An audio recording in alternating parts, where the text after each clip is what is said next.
Hello students, welcome back to your science class. So students, in the previous class in this chapter, that is cell, we were talking about the plasma membrane. We have seen the structure of the plasma membrane and we have understood the function of the plasma membrane. And in the function, students, we have started to understand the term that is diffusion. What is diffusion? Diffusion is what? This is the movement of the particles. Movement of particle from the higher concentration to lower concentration, that is called as the diffusion. So we have understood the concept of diffusion by understanding that if suppose we spray a perfume, then what happened at a corner of the room, then we can smell it after a few seconds, a few minutes. Okay. And as well as if we talk about an agarbatti, fillet agarbatti and incense stick, then what happened? Even that smell also we can heard it very easily. We can smell it very easily. Why does it happen? It because of the process of diffusion. It means here the concentration of the perfume molecules or that of the agarbatti molecules, they at a point, at a place, they are much more. So they start moving from that place to the another. So this is the movement of the molecule from the higher concentration to the lower concentration. And this is an example of the diffusion, students. In case of a human being, how the process of the diffusion take place? So basically, the carbon dioxide and the oxygen, which is present inside the body. So, the exchange of the gases take place by diffusion, where the higher concentration of the oxygen from outside of the cell enter into the inside where its concentration is low, and higher concentration of a carbon dioxide where its concentration is inside is high, so it start moving from inside to out where the concentration is low. So, this is how the exchange of a gases can take place easily. So this is about the diffusion. Then we have started to understand another term, that what happens in case of a liquid. So in case of a liquid, the movement of the molecules happen with presence of a membrane that is called as a semi-permeable membrane or selectively permeable membrane. Here the molecules, they start moving from the higher concentration to lower concentration through a membrane that is called as semi-permeable or selectively permeable membrane, student. Okay. So here we have understood this concept, student, with the help of taking of a 3 solution. So in that one, so we have understood the first one, that is hypertonic solution. So what will happen when we keep a RBC cell in a hypertonic solution? First of all, we should know the meaning of a hypertonic solution. So this is a type of a solution in which the amount of water outside the cell is more than inside the cell. So obviously, if the amount of water outside the cell is more as compared to inside, so water start moving from outside to inside, making the cell to get burst.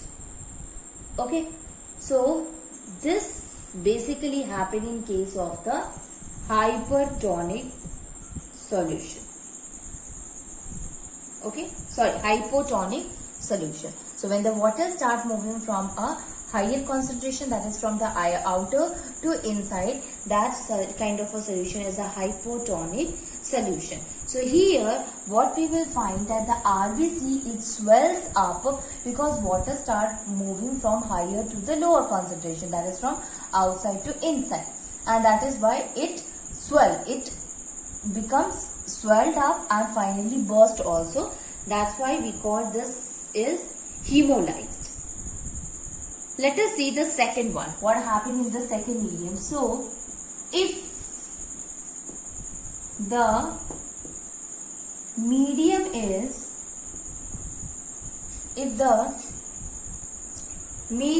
surrounding the cell,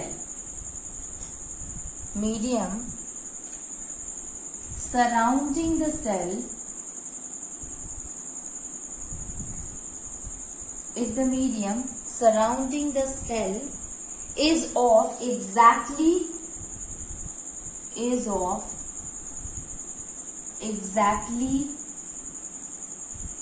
the same water concentration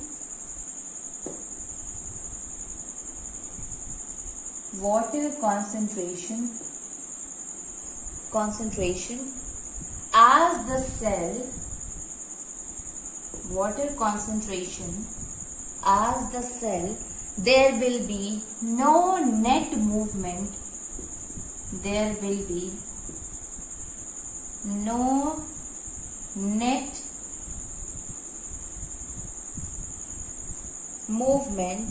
of water across the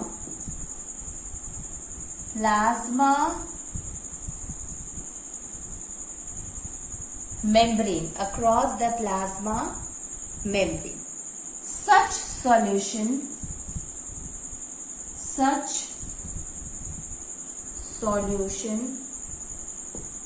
is also called as isotonic solution.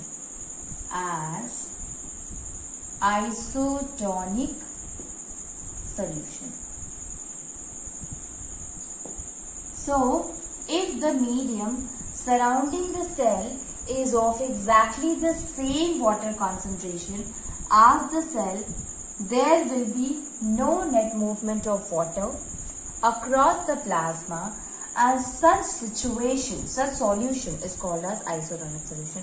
It means that this is the condition when the amount of water inside the cell as well as outside the cell remain constant, same. At that time, such solution is called isotonic. Meaning of a iso means same. So a solution in which the amount of water present in the cell as well as outside to the cell, that is in the flask or in the beaker, wherever we have taken the water, if the amount of the water is the same, students, then such kind of a solution is a isotonic solution. So what happened here? So when we keep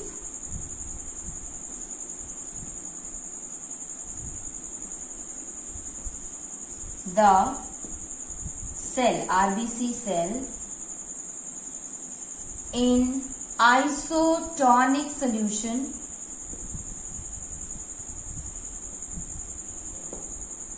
no changes will be formed. Okay, cell will maintain the same size. The cell will maintain the same size. There will be no such change we will see here. So I'll tell you what happened here. Actually,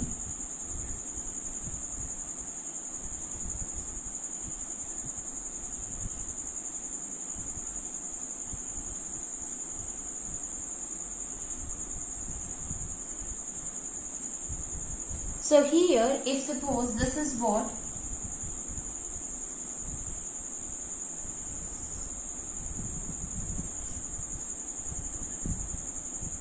so suppose we had kept the cell in that of the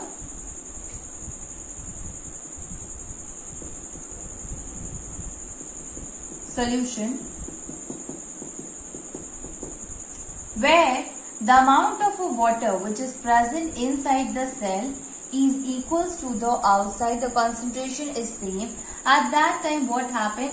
There is no movement, or we can say that the amount of water which goes outside, the same amount of water that will come outside, that this amount of water which comes inside, the same amount of water will go outside.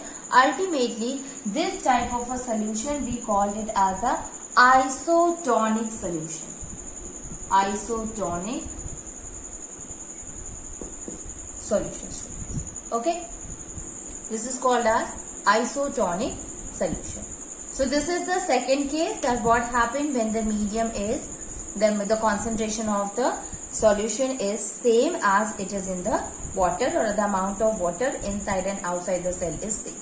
Now let us see the last case, that what happened when we keep the RBC cell in the solution where the concentration of the water or amount of water is more in the cell as compared to the surrounding. So there what kind of changes that we were going to find it. So third one is, that is, if the medium has lower concentration, if the medium has lower concentration, if the medium has lower concentration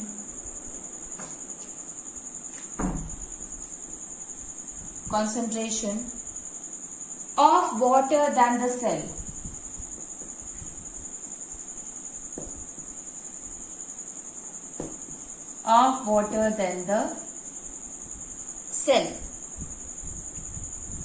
that is, if the concentration, or if it is very concentrated solution, if it is very concentrated solution, if it is very concentrated solution, then the cell will lose all the water. The cell will lose water by osmosis. Such concentrated solution is called as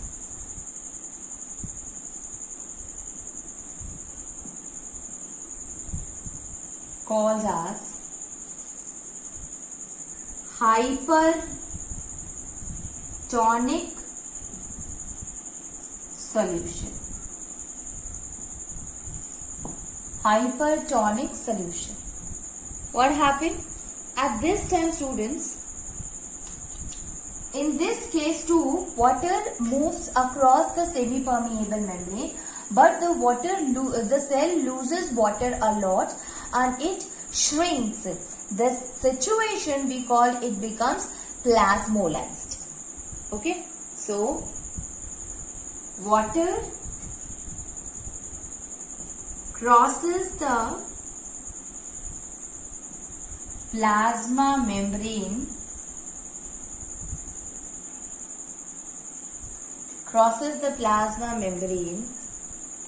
in both directions.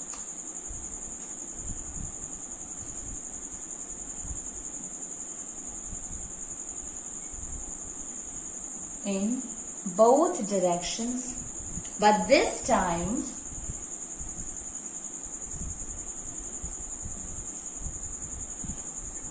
more water leaves. The cell enters.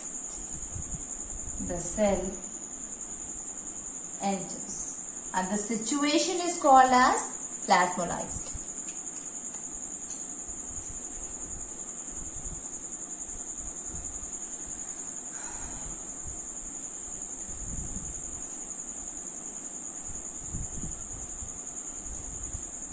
And cell shrinks and called as plasmolysed. That is called as plasmolysed. Okay, so we can understand it with the help of a diagram again here, students. So for that, what we have to do, simply we have to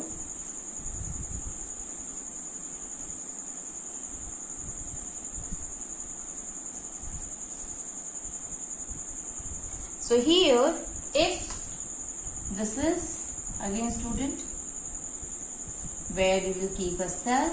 Now inside to that of the cell, we will say here, it is less water as compared to,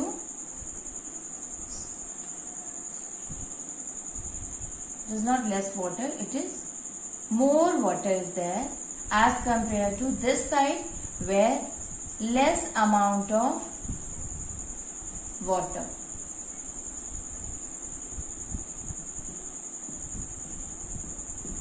Obviously, what will happen? Water start moving from cell to outside. Understood? In order to balance it. And ultimately, due to which what happen? It get shrink. Okay? So, it will shrink. Okay? Finally, it will get shrink.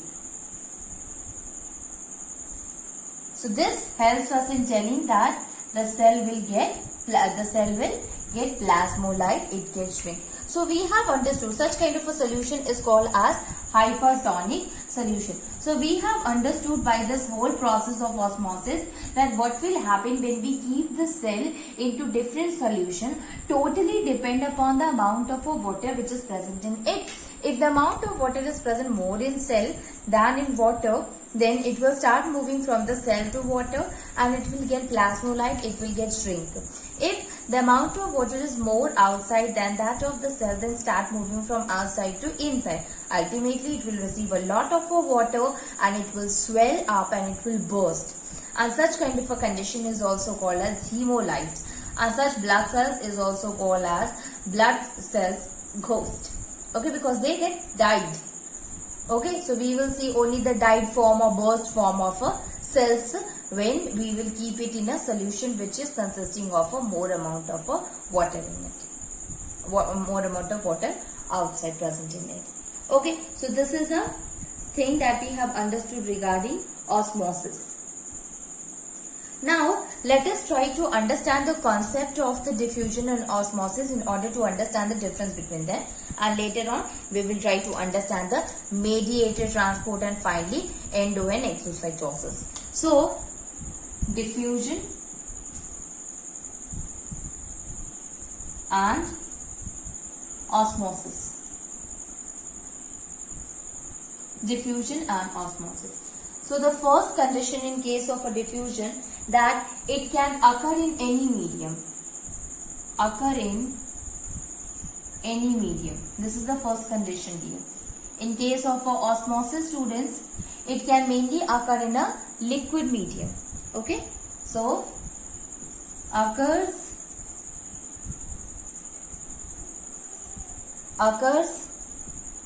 only in liquid medium. It occurs only in liquid medium. The second condition is the diffusing molecules may be solid, liquid or gas. Although the diffusion process does not happen a lot in case of a solid. Diffusing molecules can be solid, liquid or gas. Here, in case of osmosis, it involves movement of solvent molecule. Movement of solvent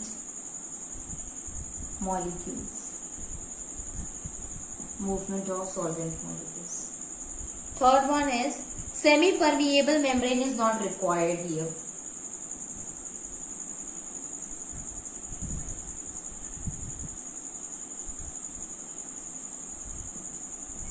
Is not required. While in case of osmosis, obviously it occurs in the presence of a semi-permeable membrane. So, semi-permeable membrane is required. Semi-permeable membrane is required. Okay. So this is for student, this is the Basic difference between that of the diffusion and osmosis. Now let us try to understand another concept, and that is mediated transport. Mediated transport system is what, student, in which the molecules get transported with the help of a protein that is called as transport protein or permeases. Okay. So, mediated transport. Mediated means the term itself is media. Now see, till now we have seen that the movement of the particle occur because of the concentration. Now we will try to understand that okay, concentration is important, but here basically a media is there, a medium is there which help in the movement of the material from one side to another, and this can be done with the help of a protein present in it, and that particular protein is none other than the transport protein or permeases. Okay. So next one is mediated transport. Mediated transport. What happened in case of a mediated transport, students? So,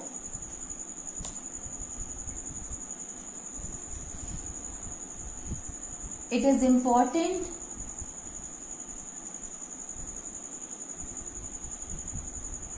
for the material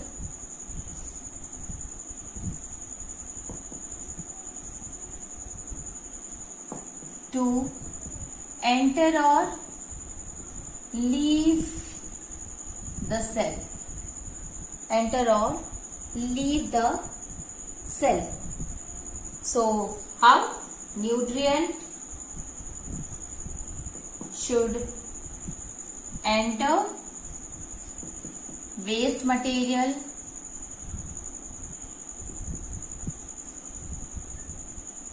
should leave.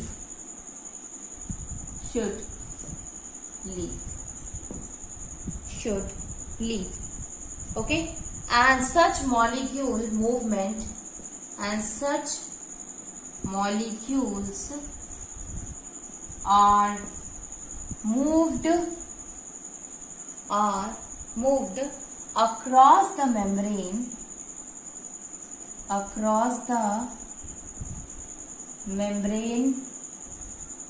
by a special protein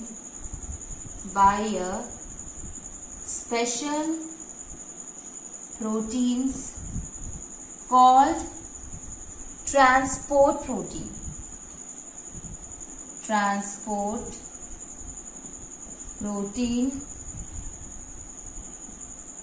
Or permeases. Transport protein or permeases. What happened? These permeases actually make a passageway through which the small molecules can pass. It means it may enter or leave the cell.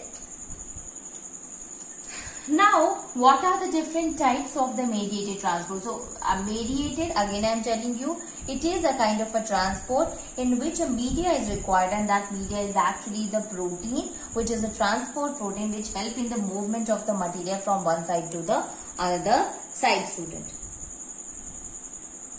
Now, let us try to understand the types of mediated transport. Types of mediated transport. So, there are active and passive type of a transport is there. Passive, it means there is no requirement of a energy. And active, in which there is an expenditure or requirement of energy. So the first one is facilitated transport or diffusion. First one is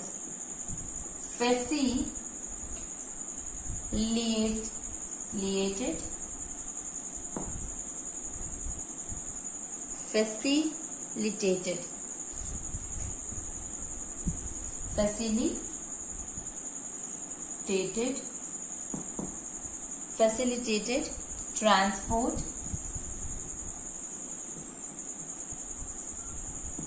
or diffusion.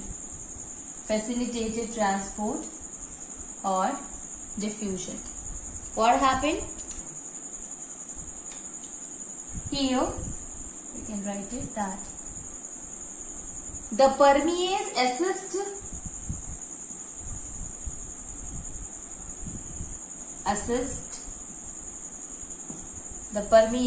assist a molecule to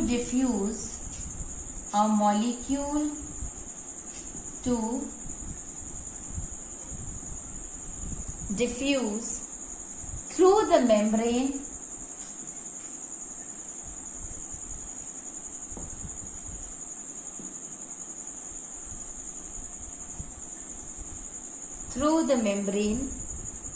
that it cannot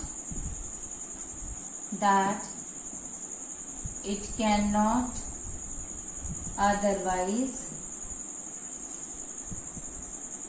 penetrate. Basically, we can say here that this is a kind of a diffusion in which the transport protein, it help in the process of a diffusion, students. It help in the diffusion of the molecules across the membrane, and because of that we can say that no penetration can happen. So this is a kind of a movement in which the higher concentration moves to the lower concentration itself. Okay, and this obviously it will be occur under the supervision of transport protein. The second case is active transport. This is facilitated transport or diffusion. Second one is active transport.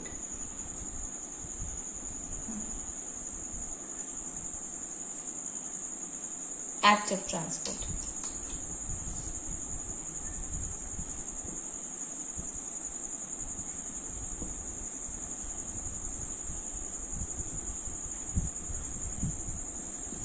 Active transport. So, in case of an active transport, energy is supplied to the system. Pumps.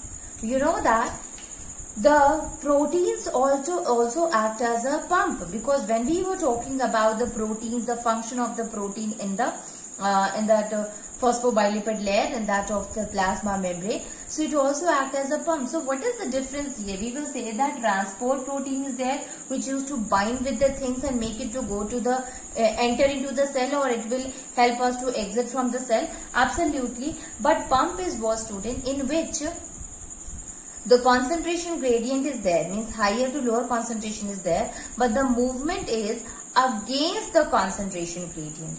It means the movement is not from the higher concentration to lower concentration, but the concentration gradient must be maintained in such a way that the lower concentration will remain at it is, and the higher concentration will remain as it is. But it means that there is no such movement should occur from the higher to lower concentration. A good example, students, the amount of potassium ion required inside the cell is more, and the amount of the potassium ions remains the same inside. While in case of outside, it is less, so it is already present there less. But such kind of a movement does not happen in which the potassium ions start moving from inside to outside. Although we are knowing that the concentration of potassium ion inside to the cell is more as compared to outside. Okay, so concentration is more inside, so it should come outside, but we know that we have to maintain, the cell have to maintain the potassium ion concentration in such a way that it will remain in a sufficient amount inside to that of the cell membrane. And in order to maintain this concentration, the protein act as a pump. It need an energy. And that is why, since it need energy in order to maintain the concentration gradient, such kind of a transport is called as active transport. It means a transport in which there must be expenditure of energy will happen. Now, in case of a sodium, students, the amount of the sodium is less outside. It is present more outside and less inside, but it must be present as it is. It must be present outside more. So this will be against the concentration gradient. So the movement of the substance from the lower to higher concentration, in order to maintain the concentration, that kind of a movement involves energy, and such kind of a transport is called as a active transport. Okay, or pumps. So again, the protein are responsible in order to carry the active transport, students. Okay.